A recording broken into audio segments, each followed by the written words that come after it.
Hello, कैसे हैं आप लोग? आई होप कि आप लोग अच्छे होंगे। आपकी जो स्टडी चलेगी बहुत ही बेहतरीन चलेगी। तो आज के क्लास में हमने लेकर आए हैं क्लास 12th के हिंदी के वायरल ऑब्जेक्टिव क्वेश्चन, जो आपके फाइनल बोर्ड परीक्षा के लिए बहुत ज़्यादा इंपॉर्टेंट है और बहुत ज़्यादा खास है। तो इन सारे इंपॉर्टेंट क्वेश्चन को बेहतर तरीका से देखने का प्रयास कीजिएगा, क्योंकि आपके फाइनल बोर्ड परीक्षा में पूछे जाने का संभावना बहुत अत्यधिक है। इसलिए आपको जो है एक भी क्वेश्चन को नजरअंदाज नहीं करना है, और जितना क्वेश्चन देखेंगे ना उतना क्वेश्चन को बेहतर तरीका से आपको देख लेना है। क्योंकि हमें लगता है ना 100% चांस है पूछे जाने का। याद रखिएगा 100% चांस जो है ना आपके फाइनल बोर्ड परीक्षा 2025 में पूछे जाने का चांस है। तो आपको याद कर लेना है, जितना प्रश्न देखेंगे बेहतर तरीका से याद कर लेना है। याद रखिएगा, ठीक है ना। और 8 फरवरी को जाकर आपको मार देना है, ठीक है। एक बार सारे बच्चे क्लास को लाइक कर लीजिए और चैनल को सब्सक्राइब कर लीजिए। हम अपने क्वेश्चन की तरफ बढ़ते हैं। और 1 नंबर क्वेश्चन देखिए, कह रहा है ना 1 नंबर क्वेश्चन बहुत इंपॉर्टेंट है और आपके फाइनल बोर्ड परीक्षा में काफी बार प्रश्न पूछा भी गया है। याद रखिएगा, किसने कहा था बोलने से मनुष्य के रूप का साक्षात्कार होता है? किसके द्वारा कहा गया था? किसके द्वारा कहा गया था? तो हमने बोला था आपको कि याद रखिएगा, जब बोलने से मनुष्य का रूप का साक्षात्कार होता है, वो तो बोले थे वेन जॉनसन द्वारा बोला गया था। ऑप्शन बी वाला हो जाएगा। लेकिन यहां पूछा जाएगा किसने कहा था असल बातचीत सिर्फ 2 लोगों में हो सकती है। किसने कहा था? तो अब मारिएगा आप लोग एडिशन, ठीक है ना। तो अब एडिशन मारिएगा, ऑप्शन ए वाला मारिएगा जब इस टाइप से क्वेश्चन पूछेगा तब। लेकिन यहां बोलने से ही मनुष्य के रूप के साक्षात्कार होता है, जो वहां का मारिएगा वेन जॉनसन मारिएगा। आप लोग दोनों क्वेश्चन को अच्छे से याद रख लीजिएगा, ठीक है ना। हम जो क्वेश्चन को एक्स्ट्रा बतलाएंगे उस क्वेश्चन को बेहतर तरीका से, बेहतर नजरअंदाज से आपको याद कर लेना है, क्योंकि वो भी आपके फाइनल बोर्ड परीक्षा के लिए काफी ज्यादा इंपॉर्टेंट हो सकता है। तो आपको याद रखना है, ठीक है। अगला क्वेश्चन यानी 2 नंबर क्वेश्चन देखिए क्या कह रहा है। 2 नंबर क्वेश्चन मेरे भाई कह रहा है ना कि बाल कृष्ण भट्ट की रचना निम्नलिखित में से कौन नहीं है? बाल कृष्ण भट्ट की रचना जो है निम्नलिखित में से कौन है? देखिए हमने आपको बतलाया था बातचीत तो है, आपको स्पष्ट रूप से लग रहा है कि पहले के लिखे हैं बातचीत जो है पाठ लिखे हैं बालकृष्ण भट्ट लिखे हैं, और 100 अजान और 1 सुजान जो है बालकृष्ण भट्ट लिखे हैं। रसातल यात्रा ये भी बालकृष्ण भट्ट लिखे हैं। लेकिन यहाँ सुखमय जीवन जो है ये नहीं लिखे हैं बालकृष्ण भट्ट। ये जो लिखा गया है चंद्रधर शर्मा गुलेरी द्वारा लिखा गया है, 1911 ईस्वी में लिखा है। आप लोग ये भी याद रखिएगा, ऑप्शन बी वाला सही हो जाएगा 2 का, ठीक है। चलिए क्वेश्चन नंबर 3 क्या करे। 3 नंबर क्वेश्चन मेरे भाई कह रहे हैं ना, रघुवीर सहाय के पिता का नाम क्या था? रघुवीर सहायक जी के पिता का जो नाम था हरदेव सहाय था। ये क्वेश्चन हमने आपको बतलाया भी है और काफी बार बतलाया है, आप लोग याद रखिएगा, ठीक है ना। 13 का ऑप्शन 3 का ऑप्शन जो हो जाएगा बी वाला सही हो जाएगा, ठीक है। चलिए क्वेश्चन नंबर 4 क्या करे। 4 नंबर क्वेश्चन क्या करेगा, पुत्र वियोग शीर्षक कविता किनकी रचना है? आपको तो पता होनी चाहिए, जब पुत्र वियोग की बात आए, पुत्र वियोग की बात आए, सुभद्रा कुमारी चौहान आंख मूंद के मार देना है। ऑप्शन डी वाला सही कर लेना है, ठीक है ना। क्योंकि यहाँ रामचरितमानस जो है तुलसीदास द्वारा रचा गया है, हार जीत जो है अशोक वाजपेयी द्वारा रचा गया है, और सूर सागर जो है सूरदास जी द्वारा रचा गया। आप लोग याद रखिएगा, ठीक है। चलिए क्वेश्चन नंबर 5 क्या कर रहा है। कह रहे हैं ना कि शिक्षा शीर्षक संभाषण के वक्ता कौन है? वक्ता पूछा जा रहा है कौन है, और शिक्षा पाठ के पूछा जा रहा है, ठीक है ना। वक्ता मतलब जो होता है लेखक होता है, रचना होता है, ठीक है ना। लेखक होता है, कवि होता है, रचना होता है। आप लोग याद रखिएगा। तो आपको तो पता है कि जब शिक्षा पाठ कहेगा तो हमें आंख मूंद कर जय कृष्ण मूर्ति मार दे या जीतू कृष्ण मूर्ति मार दे, याद रखिएगा आप लोग, ठीक है ना। आप लोग एक भी क्वेश्चन को छोड़िएगा ना, और सारे क्वेश्चन को किसी भी हाल में और किसी भी परिस्थिति में वहां मार कराना है 8 फरवरी को, ठीक है। चलिए क्वेश्चन नंबर 6 क्या करें। 6 नंबर क्वेश्चन करें कि तुमुल कोलाहा कला में शीर्षक कविता के कवि कौन है? तुमुल कोलाहा कविता में शीर्षक कविता के कवि जो है कौन है? अगर तुमुल कोलाहा कला की बात है, यानी तुमुल कोलाहा कला पाठ की बात है, तो आपको जो है जयशंकर प्रसाद मार देना है, क्योंकि तुमुल कोलाहा कला के लेखक जो है ना जयशंकर प्रसाद जी है। आप लोग याद रखिएगा, 6 का जो ऑप्शन हो जाएगा ये हो जाएगा, ठीक है।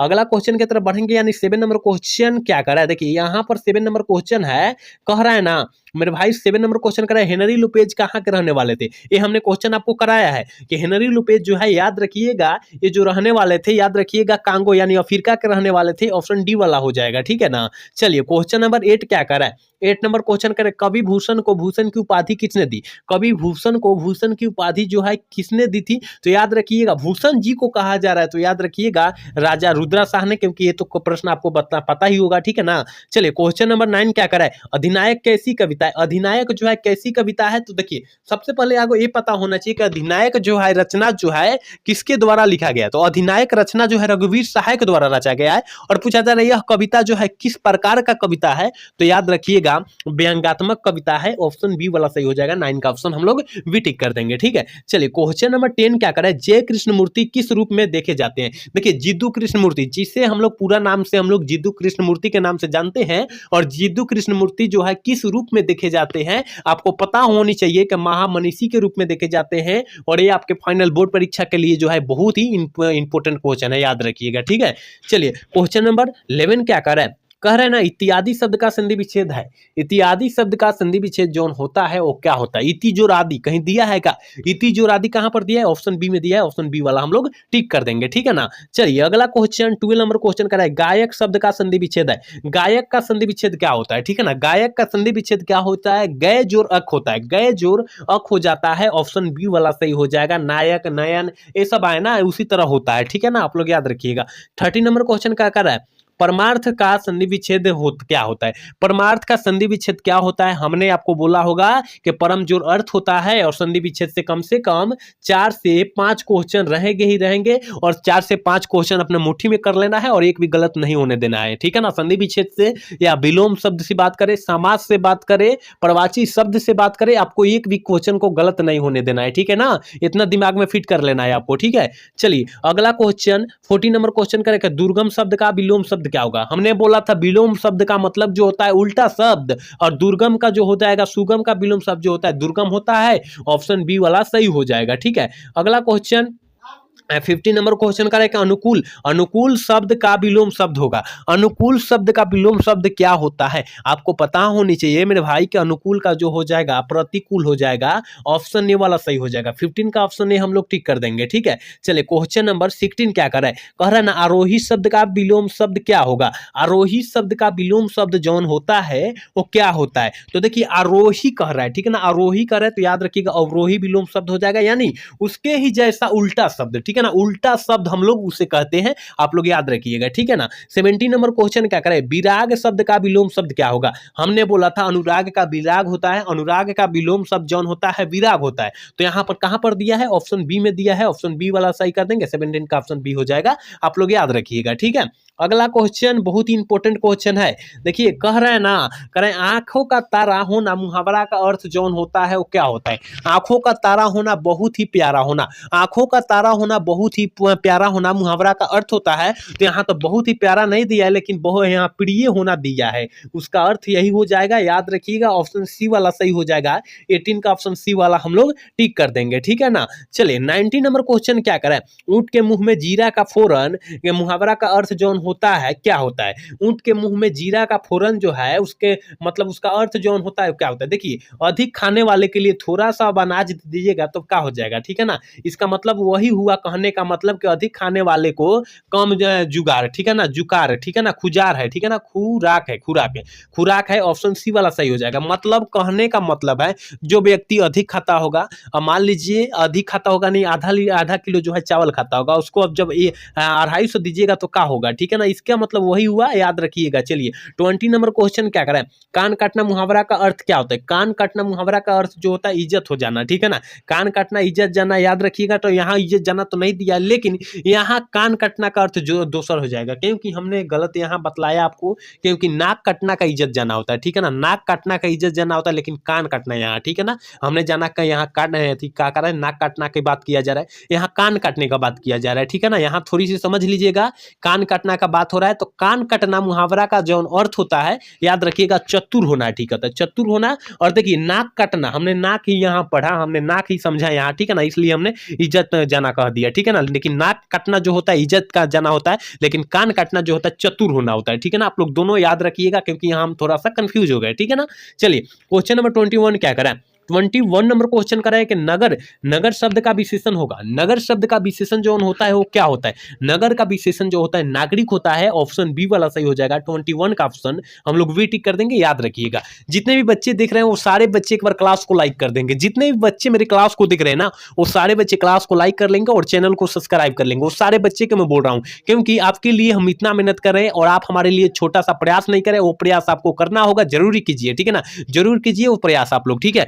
चलिए क्वेश्चन नंबर 21 क्या है, 22 नंबर क्वेश्चन क्या करे, कर्बक किनकी रचना है। और ये तो आपके फाइनल बोर्ड परीक्षा 2023 में प्रश्न पूछा गया कि कर्बक पाठ जो है किस लेखक की रचना है। तो कर्बक की बात किया जाए, कर्बक की बात किया जाए मलिक मोहम्मद जायसी जी, आंख मूंद कर मार देना है, ऑप्शन बी वाला सही कर देना है, 22 का ऑप्शन बी हो जाएगा। ठीक है, अगला क्वेश्चन 23 नंबर क्वेश्चन कर रहा है कि जीव जंतु में कौन सा समास है। जीव जंतु में जो होता है कौन सा समास होता है, कौन सा समास का उदाहरण होता है, जीव जंतु। हमने बोला था जहां बीच में हाइफन दिखाई दे, जहां बीच में हाइफन दिखाई दे वहां जो है द्वंद्व समास का उदाहरण हो जाएगा, यानी माता पिता भाई बहन, याद रखिएगा ये जो हो जाएगा द्वंद्व समास का उदाहरण जाएगा, आप लोग याद रखिएगा। ठीक है, चलिए अगला क्वेश्चन 24 नंबर क्वेश्चन क्या करें, गांव का घर शीर्षक कविता किस कविता संग्रह की है, किस कविता संग्रह की है। देखिए सबसे पहले आपको ये पता होनी चाहिए कि गांव का घर पाठ जो है किस लेखक के द्वारा रचा गया है। तो हमने बतलाया था गांव का घर जो है याद रखिएगा ज्ञानेंद्र पति के द्वारा रचा गया है। और यह किस कविता संग्रह से लिया गया है, यह संज्ञात्मक कविता से संग्रह से लिया गया है, ऑप्शन सी वाला सही हो जाएगा। और यह कब लिया गया, 2006 में लिया गया, आप लोग याद रखिएगा कितना, 2006 में लिया गया, आप लोग याद रखिएगा। ठीक है ना, चलिए क्वेश्चन नंबर 25 की तरफ बढ़ेंगे और 25 नंबर क्वेश्चन करें, अशोक वाजपेयी का जन्म कब हुआ था। अशोक वाजपेयी जी का जो जन्म हुआ था वो कब हुआ था, तो याद रखिएगा 1942 ईस्वी में हुआ था, ऑप्शन सी वाला सही कर देंगे। ठीक है, 26 नंबर क्वेश्चन है करें, नीलंबर शब्द का कौन सा समास है। नीलंबर जो होता है कौन सा समास का उदाहरण होता है। हमने बोला था नीलगाय आए, नीलकंठ है, नीलकमल आए, ये जो होता है ना कर्मधारय का समास होता है। एक होता है जलज भी होता है, याद रखिएगा मेरे भाई, ये जलज भी होता है ना, जलज भी होता है, ये जो होता है कर्मधारय समास का उदाहरण होता है। ये भी साथ में आप लोग याद रखिएगा क्योंकि ये जो है अपवाद में भी दिया रहता है। ठीक है ना, अपवाद में दिया रहता है तो आपको घबराना नहीं है, वहां जो है घबराना भी नहीं है, घबराना भी नहीं है। ठीक है ना, दोनों काम नहीं करना है आपको वहां पर। चलिए क्वेश्चन नंबर 27 क्या करा है, 27 नंबर क्वेश्चन का साभा शब्द कौन सा लिंग है। देखिए साभा जो है एक दो तीन आदमी से नहीं लगेगी, कम से कम 10 आदमी, 10 से ऊपर हो, 10 15 20 40 50 इतना हो तब साभा लगेगी। ठीक है ना, तो पूछा जा रहा है साभा जो है कौन सा लिंग है, तो यहाँ लिंग पूछा जा रहा है तो साभा लगी हुई है, इसका मतलब 27 का ऑप्शन ए हो जाएगा, स्त्रीलिंग रूप है। और यहाँ पूछा जाएगा साभा जो है, साभा शब्द जो है कौन सा संज्ञा है, तो साभा जो हो जाएगा समूहवाचक संज्ञा का उदाहरण हो जाएगा, आप लोग याद रखिएगा। ठीक है, चलिए क्वेश्चन नंबर 28 क्या करें, रुमाल शब्द कौन सा लिंग है। रुमाल जो होता है कौन सा लिंग का उदाहरण होता है, तो याद रखिएगा 28 का ऑप्शन ए वाला हो जाएगा, स्त्रीलिंग रूप का उदाहरण होता है। रुमाल जो होता है स्त्रीलिंग रूप का उदाहरण होता है, 28 का ऑप्शन जो हो जाएगा ये हो जाएगा। 29 नंबर क्वेश्चन की तरफ बढ़ेंगे और 29 नंबर क्वेश्चन करेगा, सुकर्म शब्द में उपसर्ग है। सुकर्म शब्द में जो होता है उपसर्ग जो होता है वो क्या होता है, सु हो जाता है, क्योंकि पहले वाला उपसर्ग होता है और अंत वाला जो होता है प्रत्यय होता है, आप लोग याद रखिएगा दोनों। ठीक है, 30 नंबर क्वेश्चन क्या करा है, कह रहा है ना, 30 नंबर क्वेश्चन कह रहा है मेरे भाई कि बाल कृष्ण भट्ट की रचना बातचीत साहित्य कौन सी विधा है। बातचीत साहित्य जो है कौन सी विधा है, हमने आपको एक क्वेश्चन बतलाया होगा कि बाल कृष्ण भट्ट की रचना जो बातचीत है, हमने काफी बार आपको बतलाया है कि यह एक प्रकार का ललित निबंध है, ऑप्शन डी वाला सही हो जाएगा। 30 का ऑप्शन जो हो जाएगा वो डी हो जाएगा, आप लोग याद रखिएगा, क्योंकि बातचीत के बात से आए यानी बाल कृष्ण भट्ट की बात आए तो वहां ललित निबंध मार देना है या निबंध भी मार देना है, याद रखिएगा। ठीक है ना, आप लोग जो है कोई भी क्वेश्चन को थोड़ा सा भी मिस ना कीजिएगा और सारे क्वेश्चन को किसी भी हाल में और किसी भी परिस्थिति में वहां मारने का प्रयास कीजिएगा 8 फरवरी को। ठीक है ना, चलिए क्वेश्चन नंबर 31 क्या करे, 31 नंबर क्वेश्चन करे कि जयप्रकाश नारायण को कौन सा पुरस्कार दिया गया था, यानी जेपी जी को कौन सा पुरस्कार दिया गया था, ये हमने आपको क्वेश्चन बतलाया था मेरे भाई, याद रखिएगा। भारत रत्न दिया गया था पुरस्कार, कौन पुरस्कार दिया गया था, भारत रत्न। और कब दिया गया था, तो याद रखिएगा 1998 ईस्वी में दिया गया था, आप लोग याद रखिएगा कि जयप्रकाश नारायण जी को भारत रत्न की जो पुरस्कार जो है कब मिला था या कब दिया गया था, तो याद रखिएगा 1998 ईस्वी में दिया गया था, ये भी साथ में याद रखिएगा। चलिए क्वेश्चन नंबर 32 क्या करे, 32 नंबर क्वेश्चन करे, दिनकर जी को किस गद्य पुरस्कार पुस्तक पर जो है साहित्य अकादमी पुरस्कार जो है मिला था या प्राप्त हुआ था, मिला था हुआ प्राप्त हुआ था दिनकर जी को। और जहां दिनकर जी की बात है वहां हमने क्या बोला था कि अर्धनारीश्वर की पाठ की बात किया जाएगा, यानी संस्कृति के 4 अध्याय की बात कही जाएगी वहां पर, याद रखिएगा, ऑप्शन ए वाला सही हो जाएगा। ठीक है, चलिए 32 नंबर क्वेश्चन कह रहा है, बहुत ही इंपॉर्टेंट क्वेश्चन है और यहाँ काफी बच्चे अच्छे तरीका से देखेंगे, याद रखिएगा। ठीक है, 3 बज गए, 4 बज गए, 11 बज गए, किस पाठ की पंक्ति है, किस पाठ की जो है पंक्ति है, तो याद रखिएगा 3 बज गए, 4 बज गए, 11 बज गए, किस पाठ की उक्ति है। तो हमने एक क्वेश्चन बतलाया है कि रोज पाठ की उक्ति है, किस पाठ से संबंधित है, याद रखिएगा रोज पाठ से संबंधित है, याद रखिएगा आप लोग, ठीक है ना। इन सारे प्रश्नों को बेहतर तरीका से याद रखिएगा क्योंकि आपके फाइनल बोर्ड परीक्षा के लिए बहुत ज्यादा खास है क्वेश्चन। कह रहा है ना, कह रहे केवल कष्ट सहकर ही देश की सेवा की जा सकती है, किस पाठ की उक्ति है। यह सही बात है कि पूरा कष्ट जो आज जो है सहा है ना, जिसके कारण आज हम लोग आजादी से जी रहे हैं, ठीक है ना। काफी काफी विद्वानों लोग, काफी काफी अच्छे जो है महात्मा लोग जो है ना, क्या किए हम लोगों के लिए, वो अपना जान को त्यागे, जैसे कि भगत सिंह, जैसे कि महात्मा गांधी, जैसे कि डॉक्टर भीमराव अम्बेडकर, ये हुए ना, हम लोगों के लिए अपना जो है प्राण को त्याग दिए। तो याद रखिएगा ये सही बात कहा गया है कि जब कष्ट सहकर देश की सेवा की जा सकती है, किस पाठ की उक्ति है, तो याद रखिएगा 34 का ऑप्शन जो हो जाएगा, याद रखिएगा सी वाला सही हो जाएगा। क्योंकि हमने क्या बोला, भगत सिंह जैसे देश मतलब क्रांतिकारी नेता, युवा नेता नहीं थे। याद रखिएगा जो भगत सिंह द्वारा लिखा गया, एक लेखक एक पत्र जो है भगत सिंह द्वारा लिखा गया, आप लोग याद रखिएगा। चलिए क्वेश्चन नंबर 35 क्या करें, परंपराशील नाटक किनकी रचना है। परंपराशील नाटक जो है किस लेखक की रचना है, तो याद रखिएगा जगदीश चंद्र माथुर जी की रचना है। ऑप्शन ए वाला सही हो जाएगा, 35 का ऑप्शन ए हो जाएगा, आप लोग याद रखिएगा। 36 नंबर क्वेश्चन क्या करें, मोहन राकेश का जन्म कब हुआ था। मोहन राकेश जी का जो जन्म हुआ था वो कब हुआ था, 36 का ऑप्शन सी हो जाएगा, 1925 में हुआ था, याद रखिएगा ऑप्शन सी वाला सही हो जाएगा। 37 नंबर क्वेश्चन क्या करा है, देखिए 37 नंबर क्वेश्चन करें, दूसरी परंपरा की खोज पुस्तक किसके रचना है, किसके रचना है, जल्दी से जो है किसका रचना है, जल्दी से बतला दीजिए, क्योंकि रचना से काफी सारे क्वेश्चन पूछा जा रहा है बिहार बोर्ड में, तो रचना याद होना चाहिए कि दूसरी परंपरा की खोज जो है किसका रचना है, किस लेखक की रचनाकार है, याद रखिएगा 37 का जो ऑप्शन हो जाएगा ये हो जाएगा, नामवर सिंह है, ठीक है ना। चलिए क्वेश्चन नंबर 38 क्या करें, 38 नंबर क्वेश्चन करें, जायसी जी के पिता का कौन थे। जायसी जी के पिता कौन थे, जायसी जी का पिता का नाम क्या था, या जायसी जी के पिता जो है कौन थे, तो याद रखिएगा 38 का ऑप्शन ए हो जाएगा, मलिक शेख मरे ममेज थे, ऑप्शन ए वाला सही हो जाएगा, ठीक है। 39 नंबर क्वेश्चन क्या करें, 39 नंबर क्वेश्चन करें, आखिरी कलाम के रचयिता कौन है। आखिरी कलाम के रचयिता जो है मलिक मोहम्मद जायसी जी है, ऑप्शन सी वाला सही हो जाएगा, ठीक है। 40 नंबर क्वेश्चन देखिए बहुत ही इंपॉर्टेंट क्वेश्चन है, तुलसीदास के ने घर का परित्याग किस कारणवश वश किया, किस कारणवश से किया, तो याद रखिएगा ये जो है ना पत्नी के जो है फटकार के कारण जो है अपना कारणवश कर लिया, याद रखिएगा ऑप्शन बी वाला सही हो जाएगा, बहुत इंपॉर्टेंट क्वेश्चन है, आप लोग याद रखिएगा। 51 नंबर क्वेश्चन क्या करे, चंद्रगुप्त नाटक के नाटककार कौन है, कौन है चंद्रगुप्त नाटक के नाटककार कौन है। 51 का ऑप्शन 41 का ऑप्शन जो हो जाएगा वो हो जाएगा जयशंकर प्रसाद जी, ठीक है ना, जयशंकर प्रसाद जी है, ऑप्शन ए वाला सही हो जाएगा, याद रखना है, ठीक है ना। 42 नंबर क्वेश्चन क्या कर रहा है, देखिए कह रहा है ना काम्यानी काव्य प्रबंध कब प्रकाशित हुई थी। काम्यानी काव्य जो है कब प्रकाशित हुई थी, जल्दी से जो है 42 का ऑप्शन बतला दीजिए क्या हो जाएगा, तो याद रखिएगा 1936 ईस्वी में प्रकाशित हुई थी, ऑप्शन जो हो जाएगा बी वाला सही हो जाएगा, आप लोग याद रखिएगा, ठीक है ना। और किसके द्वारा हुई थी, तो जयप्रकाश नारायण जी द्वारा हुई थी, याद रखिएगा ये भी, ठीक है ना। चलिए 43 नंबर क्वेश्चन क्या करा है, निम्न में से कौन गजानन जन जन का चेहरा एक, गजानन माधव मुक्तिबोध की रचना कौन सी है।